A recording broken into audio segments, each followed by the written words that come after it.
Hello दोस्तों, नमस्कार। मैं आलोक कुमार।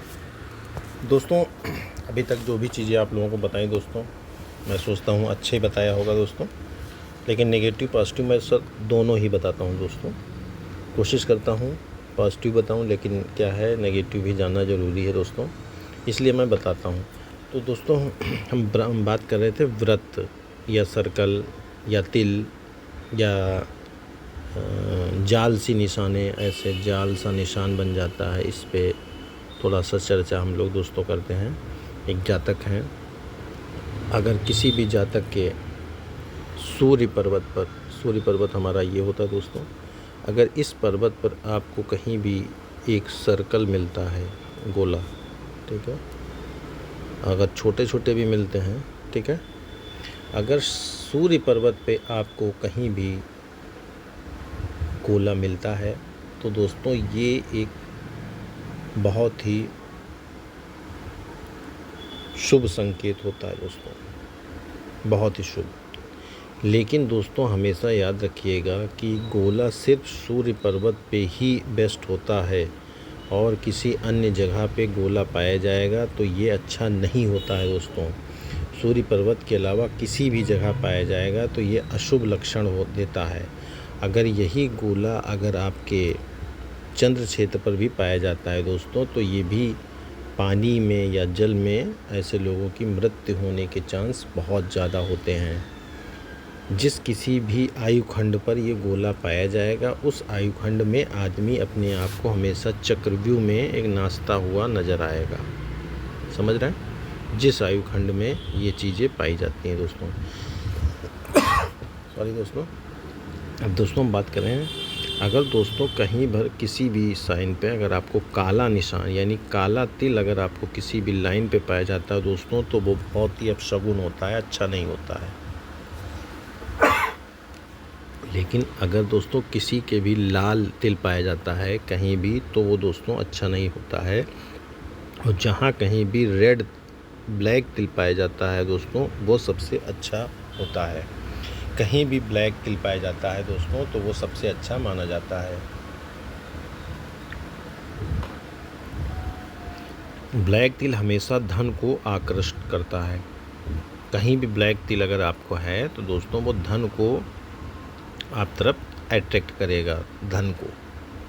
और जो लाल तिल होता है ये आकर्षित यानी गुस्से को प्रोवाइड करता है किसी जगह। बस तिल दोस्तों किसी भी लाइन पे ना हो। अगर लाइन पे तिल होगा तो वो दोस्तों आपको हमेशा नुकसान करेगा। लाइन पे तिल ना हो और कहीं भी हो चलेगा।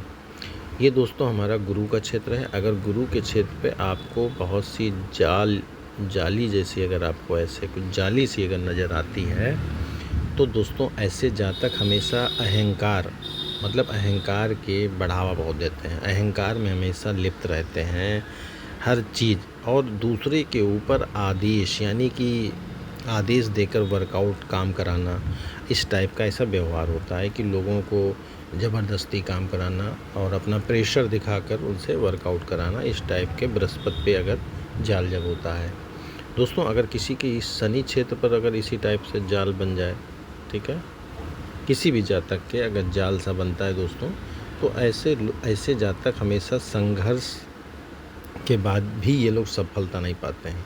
चाहे जितना संघर्ष कर लें उसके बावजूद भी इनको सफलता नहीं मिलती है। और ऐसे लोग हमेशा ज़्यादातर एकांत में रहना पसंद करते हैं, और दूर रहकर मतलब अपने परिवार से दूर रहकर जीना ज़्यादा इनको पसंद होता है। नशे का आदी भी कह सकते हैं, नशे की ये लत लग जाती है, बुरी आदतों का शिकार हो जाते हैं अगर शनि पे इस टाइप की पाया जाता है। अगर दोस्तों किसी के सूर्य क्षेत्र पर, सूर्य हमारा दोस्तों का होता है, ये क्षेत्र होता है, अगर दोस्तों किसी के भी सूर्य क्षेत्र पर अगर आपको पाया जाता है जाल, इस टाइप से जालें पाए जाते हैं दोस्तों। अगर किसी भी जातक के सूर्य क्षेत्र पर पाया जाता है तो ऐसे लोग झूठे किस्म के होते हैं, फर्जी के झूठे बाजे बहसबाजी करना, मूर्खतापूर्वक काम करना और तामझाम में हमेशा उलझे रहना, ठीक है। और मान सम्मान शोहरत पाने के लिए बहुत इच्छा होती है इनकी कि मुझे शोहरत मिले, मान सम्मान मिले, लेकिन इन लोगों को वो चीज़ें मिल नहीं पाती हैं दोस्तों। और ये इस टाइप के होते हैं कि एक जिद के पन, मतलब अकड़पन इनका बहुत तगड़ा होता है। और नकली सब दिखावटी शान, अपनी शान दिखाएंगे कि मैं ये हूँ वो हूँ, लेकिन सब वो दिखावटी होता है दोस्तों। अगर किसी के बुद्ध क्षेत्र पर आपको दिख जाए, इस क्षेत्र पर, अगर इस क्षेत्र पर आपको जाली सी दिखती हैं, तो दोस्तों ऐसे लोग मस्तिष्क से रिलेटेड कोई ना कोई प्रॉब्लम्स इनको क्रिएट होती है। मस्तिष्क, दिलो दिमाग इनका वर्कआउट अच्छा नहीं करता है, आप ऐसे समझिए। कोई भी इनका आदर्श सिद्धांत, कोई लक्ष्य नहीं होता है, बस जीवन जीते हैं लोग। अगर दोस्तों किसी के भी चंद्रमा हमारा क्षेत्र ये होता है, अगर इस पर आपको अगर कहीं भी जाल सा किसी भी जातक के दिखता है दोस्तों, तो ऐसे जातक हमेशा याद रखिए, हमेशा ये किसी न किसी काम में हमेशा व्यस्त रहते हैं, बहुत बिजी रहते हैं, कभी न थकने वाले। ऐसे लोग कभी थकते भी नहीं हैं, हमेशा काम में जुटे रहना, एकांत प्रिय होते हैं, और मतलब डिफरेंट टाइप के होते हैं, दूसरे एक बंदे से बिल्कुल डिफरेंट किस्म के होते हैं। और इनके पास विभिन्न प्रकार के गुण और दोष दोनों पाए जाते हैं, गुण भी पाए जाते हैं और दोष भी पाए जाते हैं दोस्तों। अगर यही चीज़ दोस्तों शुक्र क्षेत्र पर, अगर किसी के शुक्र क्षेत्र पर, यानी लग्जरी लाइफ देता शुक्र हमारा, इस क्षेत्र पे अगर आपको ऐसे जाल सा बहुत सी लाइनें लिखें जाल काटती हुई, तो दोस्तों ये आपको किसी भी जातक की अगर ऐसी चीज़ें हैं शुक्र क्षेत्र पर, तो दोस्तों ये काम वासना को अधिकता बताता है। महिलाओं के प्रति बहुत जल्दी अट्रैक्ट हो जाते हैं ऐसे लोग, ये जाल की वजह से। तो जाल जो होता है दोस्तों अच्छा नहीं होता है। जाल का मतलब ये कि आपकी लाइफ में उलझना, यानी कि जाल जहाँ कहीं भी बने होगा, उस एज पर आप, उस समय आप अपनी लाइफ में संघर्ष करते हुए दिखेंगे दोस्तों। तो दोस्तों ये आपको जानकारी दी आज जाल से रिलेटेड दोस्तों, आपको अच्छी लगे यही आशा उम्मीद करता हूँ दोस्तों। मेरा उद्देश्य दोस्तों ये नहीं है कि मैं किसी को नेगेटिव चीज़ बताऊं, तो मैं पॉजिटिव नेगेटिव दोनों ही बताता हूं दोस्तों, और इसके लिए मैं उपाय भी बताता हूं दोस्तों। उपाय मैं आपको बता रहा हूं, इसको विशेष ध्यान दीजिए, ये उपाय आपके बहुत कारगर हैं और काम के हैं दोस्तों। शिव जी को अगर आप शिवलिंग पर, अगर आप सभी लोग जल चढ़ाते हैं दोस्तों, तो शिवलिंग पर क्या चढ़ाएं, क्या ना चढ़ाएं और क्या लाभ मिलेगा दोस्तों, मैं उस विषय पे आपको बताना चाह रहा था। तो मैं आपको बता रहा हूँ दोस्तों, शिवलिंग पर अगर आप चावल दोस्तों चढ़ाते हैं, कच्चे चावल लेकर आप शिवलिंग पर अगर आप अर्पण करते हैं, तो दोस्तों आपको धन की प्राप्ति होगी, ये ध्यान रखिएगा। इससे धन आपको प्राप्त होता है। हर मंडे को आप चढ़ा सकते हैं। अगर कोई व्यक्ति काला तिल अगर शिवलिंग पर चढ़ाता है, काला तिल दोस्तों, मैं फिर बता रहा हूँ, काला तिल अगर आप कोई भी चढ़ाता है, तो दोस्तों ये शत्रुओं से आपको बचाता है, प्लस किसी भी लक्ष्य में आपको विजय दिलाएगा। कोई भी लक्ष्य आपने बनाया होगा तो उसमें आपको ये सक्सेस दिलाएगा। अगर गेहूं का, अगर आप दोस्तों गेहूं का जो होता है, गेहूं अगर आप शिवलिंग पर चढ़ाते हैं दोस्तों, तो इससे जो भी आपकी संतान, यानी जो भी बच्चा होगा, आप उससे अगर परेशान हैं तो वो आपको सुख, यानी कि सुखी पूर्वक आपका जीवन व्यतीत होगा अगर आप गेहूँ चढ़ाते हैं।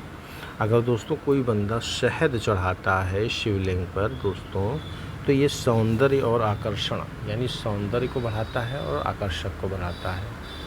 अगर दोस्तों कोई भी बेलपत्र, अगर बेलपत्र हर मंडे को अगर आप चढ़ाते हैं दोस्तों, ठीक है, तो कोई भी संकट, कोई भी कष्ट, कोई भी बीमारी, कोई परेशानी अगर आपको आने वाली है, तो दोस्तों उससे आपको निजात दिलाएगा।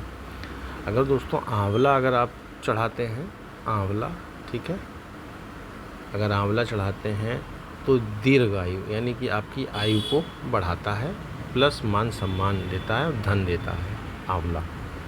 अगर दोस्तों आप दूध चढ़ाते हैं शिवलिंग पर, तो ये आपकी मानसिक शांति, यानी कि मन मस्तिष्क को आपके बहुत शांत करता है दोस्तों। अगर दही अगर आप शिवलिंग पर चढ़ाते हैं, तो ये दोस्तों आपके प्रसन्नता, सुखमय, हर्ष, उल्लास, जीवन बहुत अच्छा व्यतीत होता है।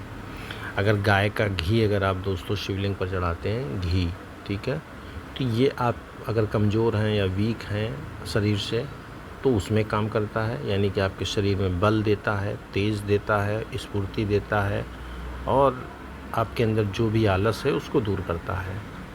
अगर आप इत्र यानी परफ्यूम या सेंट अगर आप शिवलिंग पर चढ़ाते हैं, तो इससे आपके कोई भी रोग हो या कोई भी दिक्कत परेशानी, कमर दर्द रोग, कोई भी किसी प्रकार का रोग हो, वो उससे दूर हो जाएंगे आप। अगर धतूरा अगर आप चढ़ाते हैं तो इससे दोस्तों आपको संतान सुख मिल जाएगा। धतूरा अगर शिवलिंग पर धतूरा हर मंडे को चढ़ाते हैं तो आपको संतान सुख मिल जाएगा। अगर इलायची चढ़ाते हैं दोस्तों शिवलिंग पर तो आपको दोस्तों गरीबी से मुक्ति मिल जाएगी। और अगर आप दोस्तों केसर चढ़ाते हैं, केसर दोस्तों हर मंडे को चढ़ाएं। ये पति पत्नी से रिलेशन बहुत अच्छे बनाते हैं। पति और पत्नी का रिलेशनशिप, दाम्पत्य जो जीवन होता है बहुत ही सुखमय होता है। अगर आप लोग कोई लोग चीनी भी चढ़ाते हैं अगर शिवलिंग पर दोस्तों, तो ये आपको सुख, समृद्धि, यश, ज्ञान, बुद्धि, विवेक, ये सारी चीज़ें आपको मिलती हैं दोस्तों। तो दोस्तों ये आज आपको जानकारी दी, अच्छी लगे, यही आशा उम्मीद के साथ आप सभी को बहुत बहुत धन्यवाद।